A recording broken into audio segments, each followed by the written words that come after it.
everybody. This is Candice Fuego Show from the Pearls of Candice Fuego Show. So here I have a special guest. As you can see, she's someone well known. She's Asian, and I've been following her on Instagram. You can follow her page. You will find a lot of interesting content when it comes to spirituality.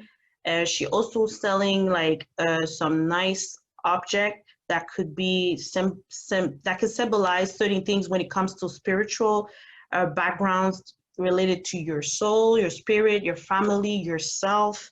That could be on an energical level, or it could be also related to how you can advance with your life. I'm gonna let her introduce herself, and then I'm gonna keep going with the interview. Yes, thank you so much for having me, for inviting me, and for following me, as you said. Nous, parle, Riva Précil. My name is Riva Précil. I'm of Haitian descent, grew up in Haiti, and I'm half Haitian. My dad is Haitian, and I currently live in New York.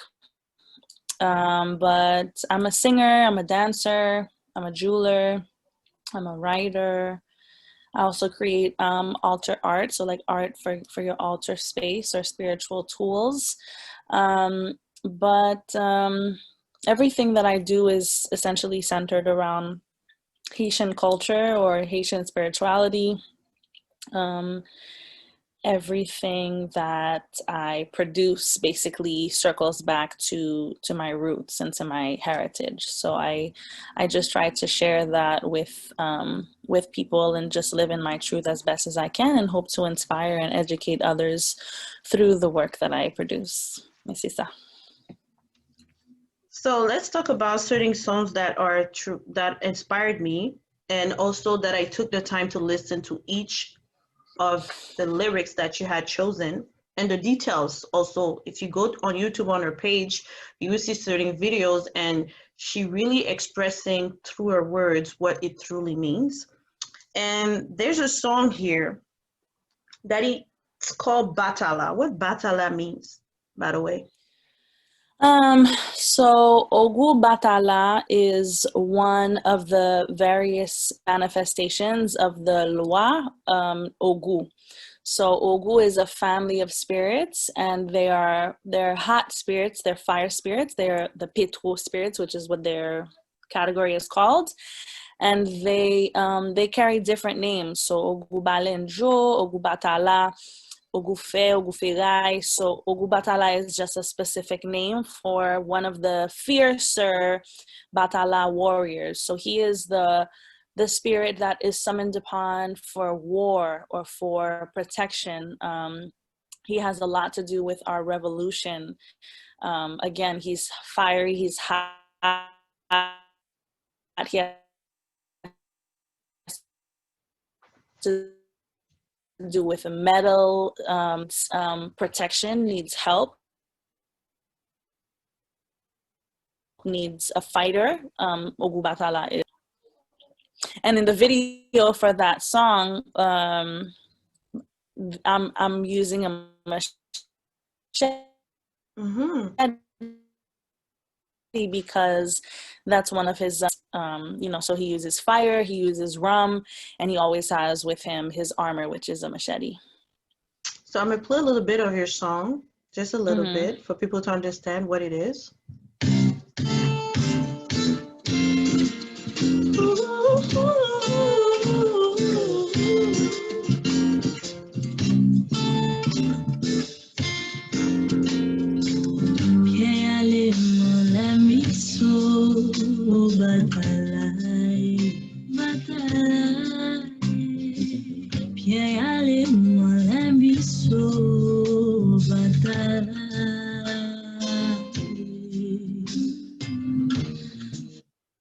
You have a super nice voice. I remember I was dating a man. He sent me one of a song you've been singing on Instagram that is everybody was singing to each other anyways. And I was like, oh, damn, who's that girl? Me, I thought you were like a girl that's singing, you know? And then I went to find out who you truly, like, who was behind that voice. And then it's weird because when I saw the video, the years before, I saw your wedding. And that is when I said, yo, who's that girl, man?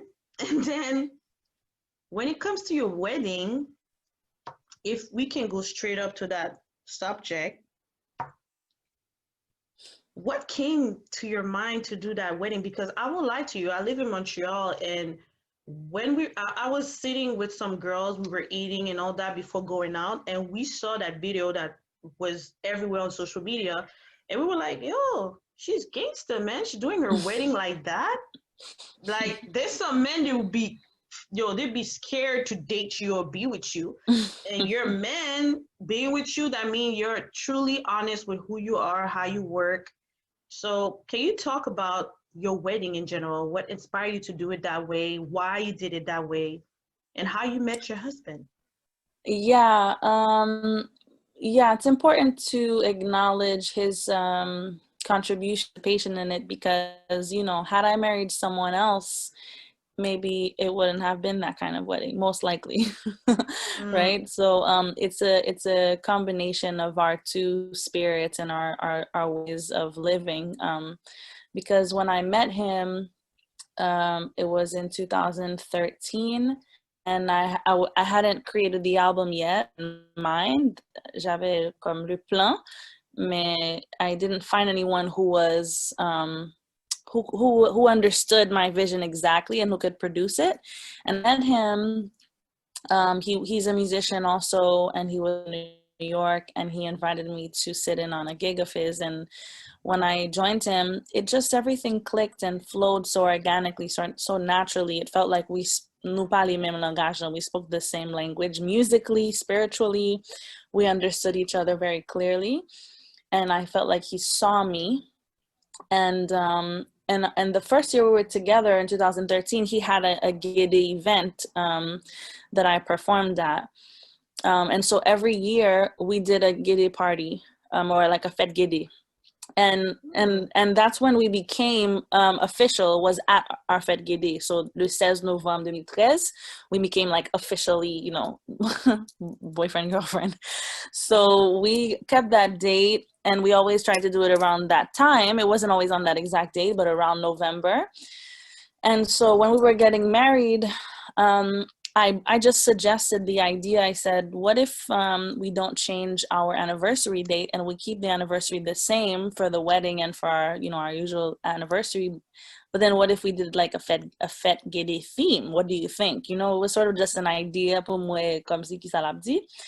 And he was like, yeah, that's it. That's exactly it. He was not hesitant. He was very with it. And a lot of the ideas that I had were a little bit too far out. So he was the one who was sort of like, non, ça un petit genre exagéré, un petit genre, you know, dresser l'idée, parce que, you know, no one that I was telling the ideas to was very fond of the idea. Like my mother, for example, she was not 100% supportive. Like, I told her, you know, je vais avoir des cercueils for our guest, you know, like gifts. And she was like, no, you can't, like, you cannot, tu peux pas, it's not an option. Like, you cannot have coffins at a wedding. I'm like, who qui dit ça? Who says that? Why not? I can have it however I want to. I can rewrite things right now. So it was a radical decision, but I really wanted to go all the way with the theme because, you know, other cultures, Indian culture, Mexican culture, they go hard for their traditions. Yeah, true. They don't water it down. They don't sort of like, you know, conform to what they're told. They do it how, you know, how they've been taught. But vraiment, if we think about it, on mariage haïtienne, c'est qui ça? Nous pas vraiment connaît parce que nous tellement adapté culture l'autre nation, l'autre pays que nous pas même connaît qui ça veut dire. On mariage en Haïti, c'est un mariage l'église, c'est un mariage blanc, je veux dire, because you know in Africa they have like the white wedding and the traditional wedding. Yes. We only know the white wedding, the rad blanc, costume, l'église, réception, fini. And my husband and I, we have a band together, Boyo Music, and we perform a lot. And so I've attended many weddings, and I never liked the vibration, the feeling necessarily. Not never. I've been to a few that were nice, but for the most part, It wasn't cultural. Yeah, mwen pa jam senti tan kou essence bagay yo, tan kou map gade Haitien kap marye en tant que étranger. Donc, mwen te vle chanje sa, mwen te vle mette tambou nan mariage an, so I walked down the aisle to drums. You know, I wanted to have certain things that were very essential to our culture. Mwen servi manje yo nan koui, mwen te vle servi manje traditionnel. Bon, là, me dit yo, mwen vle du riz blanc sauce pois noir. They were like, non, non, non, ou pas mettre du riz blanc sauce pois noir dans mariage, ça ne se fait pas. Ça ne se fait pas. Pour qui ça? Parce que nous toujours dit que certain foods that we eat are, you know, indicative of like peasantry or like, or you know, based on your class, you eat certain foods. But that's manger la caille. That's our food. That's our tradition. So why should we be ashamed of it? Like, how come we can eat it at home in secret, but we can't eat it in public at a nice, you know, fancy event? There's no reason why we can't. Maybe because it could get on your clothes. I don't know what the logic was, but everyone that I went to, all the caterers, they said, no, there's no black beans and rice at a wedding. That's just unheard of. And so I was like, well, that's my favorite food. I would like that served. So j'avais du riz blanc et du riz collé, du riz jonjon, you know, like all the rices. We had goat, we had, you know, all the main food, clairin, tout bagay que Guédé yo reme, nou te rassure nou que nou te mette yo la. Donc, it was an amazing experience. I would love to do it again and do it with different themes, you know, maybe like one year we'll do a La Sirène Agüe theme and one year we'll do a Ogu Ezuli theme. Like maybe we'll do different themes for our renewals because I felt that it was a big educational movement as well because if someone appreciated it or whether they didn't, it still made them have the conversation about it because it was such a shocking thing. And then even like, you know, having black in my dress, like I didn't get married in black, but I allowed for the designer to put black lace on there. And even that, my mom was like, no, you can't put black on your dress. Mais pour qui ça? Mwen pa vierge, pour qui ça pour me marier en blanc, you know?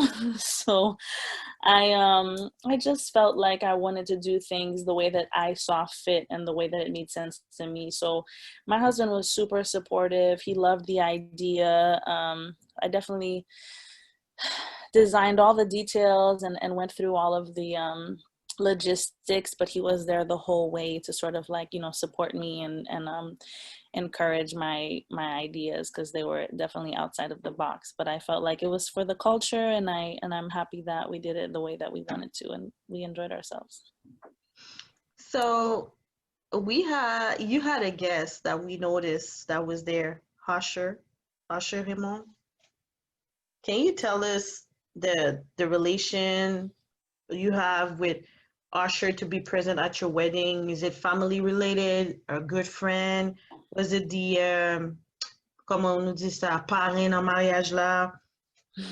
What was the purpose of Usher at this event? He's my brother-in-law, so my sister was married to him at the time. They are not together now, but they were married and they were together for some years. So he attended our wedding as my brother-in-law, as family. But he really had a great time because he had never been to anything like that. Of course, I mean, not just him, anyone who was there, but especially him being non-Haitian. It was his first time experiencing rara, for example, or it was his first time experiencing, you know, our food. It was his first time experiencing the beverages that we had. So it was such an experience for him. He had such an amazing time, and I loved how loving the whole vibe was. It wasn't like a weird, like, oh my God, like there's a celebrity here, like, you know, how it can some different ways, but it was good vibes, and he had a great time, and yeah, he really enjoyed himself. And so basically he was just there as my brother. I'm happy that he attended and that he got to have that experience as well. Parce que c'est son Guédé lié tout, li gen Guédé qui marchait avec, donc il te fait sens comme si que il était tellement senti dans Paul, dans mi-temps mon yo, la gouiller, la danser, la boire, and il vraiment te passe un bon moment. How you knew il gen Guédé avec? Qui j'en ouais ça?